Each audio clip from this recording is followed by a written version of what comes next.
Hi friends, welcome back to my channel. ఈరోజు recipe వచ్చేసి chocolate lava buns అండి. సాఫ్ట్గా టేస్టీగా ఎలా చేసుకోవాలనేది నేను టిప్స్తో సహా షేర్ చేస్తాను, చూసేయండి.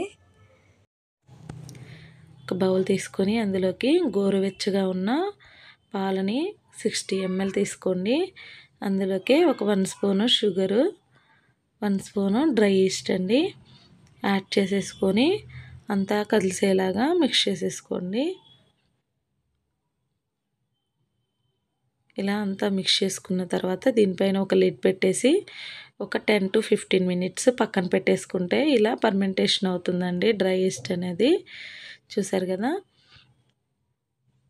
ఇలా పర్మెంటేషన్ అయిన తర్వాత మొత్తం మళ్ళీ ఒకసారి మిక్స్ చేసేసుకోండి. మిక్స్ చేసుకొని ఇందులోకి నేను ఈ కప్తోనే మిల్క్ వేసాను కదండి, దీంతోనే 5 cups ఫ్లోర్ వేసుకుంటున్నాను. అంటే ఒక 250 grams ఫ్లోర్ వేసుకోండి, సరిపోతుంది.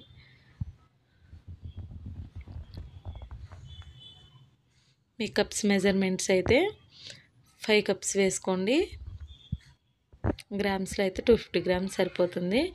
పావు teaspoon salt, 1 teaspoon sugar, 1 full egg add చేసుకోండి. Next half teaspoon ghee కూడా యాడ్ చేశానండి నేను. మీరు బటర్ వేసుకోవచ్చు ఈ ప్లేస్లో, లేదు అనుకుంటే ఆయిల్ అయినా యాడ్ చేసుకోండి. ఒక 1 స్పూన్ సరిపోతుంది. ఇలా అంతా కలిసేలాగా మిక్స్ చేసేసుకోవాలండి. మిక్స్ చేసేసుకొని ఇలా ఉండాలి కన్సిస్టెన్సీ అనేది. మీకు ఒకవేళ కొంచెం గట్టిగా అనిపిస్తే ఒక 1 స్పూను మిల్క్ యాడ్ చేసుకోండి, లేకపోతే కొంచెం ఏదన్నా లూజ్ అనిపిస్తే 2 టీ స్పూన్స్ ఫ్లోర్ యాడ్ చేసుకొని అడ్జస్ట్ చేసుకోండి కన్సిస్టెన్సీ అనేది. ఇలా ఒక 10 minutes పాటు రఫ్ చేస్తూ ఉండాలండి పిండిని. మీరు ఎంత సాఫ్ట్గా కలిపితే అంత సాఫ్ట్గా వస్తుంది బన్. చూసారు కదా, ఇలా అంతా మిక్స్ చేసుకున్న తర్వాత కొంచెం గీ అప్లై చేసుకోండి. గీ ఆర్ ఆయిల్ అప్లై చేసుకొని లిడ్తో కవర్ చేసి 1 hour పక్కన పెట్టేసుకోవాలండి. 1 hour తర్వాత చూసారు కదా, క్వాంటిటీ అనేది డబల్ అవుతుంది. ఇలా మళ్ళీ ఒకసారి మరీ ఎక్కువగా ప్రెస్ చేస్తూ బాల్లా చేయకూడదండి, జస్ట్ లైట్గా పట్టుకొని 2 balls లాగా డివైడ్ చేసుకోవాలి. కొత్తగా ఎవరైనా వీడియోస్ చూస్తున్నట్టయితే ప్లీజ్ లైక్ చేసి సబ్స్క్రైబ్ చేసుకోండి. చూస్తున్నారు కదా, ఇలా సాఫ్ట్గా చేసుకున్న తర్వాత 2 partsగా డివైడ్ చేసుకోండి.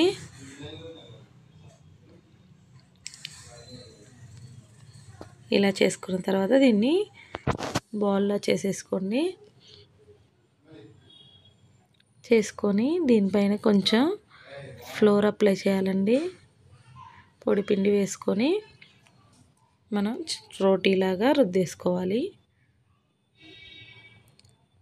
మనం ఇలా ఒత్తుకునేటప్పుడు కూడా లైట్గానే ప్రెస్ చేయాలండి.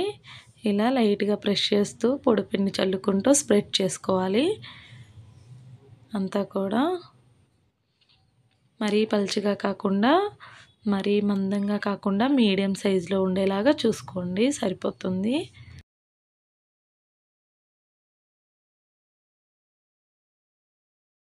చూసారు కదా, ఇలా అంతా కూడా స్ప్రెడ్ చేసుకున్న తర్వాత పిజ్జా కట్టర్ ఉంటుంది కదండి, నేను దాంతో కట్ చేస్తున్నాను. మీ దగ్గర అది అవైలబిలిటీలో లేకపోతే నైఫ్తో అయినా కట్ చేసేసుకోవచ్చు. ఇలా 8 pieces లాగా కట్ చేసుకోవాలండి.